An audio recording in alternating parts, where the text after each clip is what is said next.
경찰이 세 차례 출석 요구에 모두 응하지 않은 김성훈 경호처 차장에 대해서 체포영장을 신청한 것으로 알려졌습니다. 경찰은 또 김신 경호처 부장에 대해서도 특수공무집행 방해 혐의로 오는 14일 출석을 통보했습니다. 현장에 나가 있는 취재기자 연결합니다.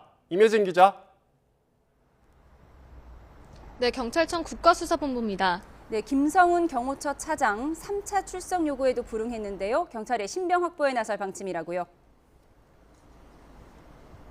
네, 앞서 경찰은 김성훈 경호처 차장에게 세 차례 출석을 요구했는데요. 김 차장은 엄중한 시기에 경호처장 직무대행으로서 한시도 자리를 비울 수 없다며 모두 응하지 않았습니다.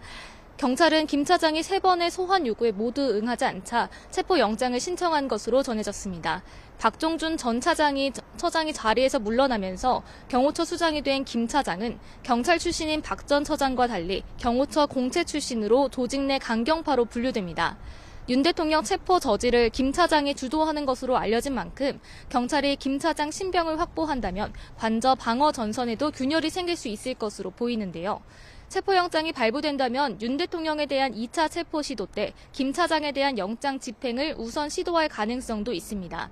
경호처의 경호 대상이 대통령과 가족 등으로 국한되는 만큼 경호처가 김 차장의 체포를 막기는 어려워 보입니다. 네, 이런 가운데 경찰이 또 다른 경호처 수뇌부에 대해서도 소환을 통보했죠. 네, 경찰은 조금 전 김신 경호처 가족부장에 대해서도 오는 14일 오전 10시까지 소환을 통보했습니다.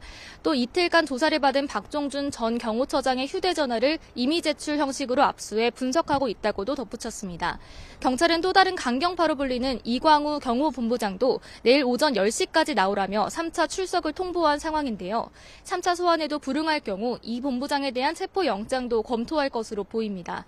영장 재집행에 앞서 경호처 지휘부 흔들기에 집중하는 모습인데요. 경찰이 이렇게 경호처에 대한 조사와 신병 확보에 속도를 내고 재집행을 앞두고 수뇌부 공백 상황까지 벌어지면서 경호처 내부에서 균열이 생기고 있다는 관측도 나옵니다. 지금까지 경찰청 국가수사본부에서 YTN 임혜진입니다.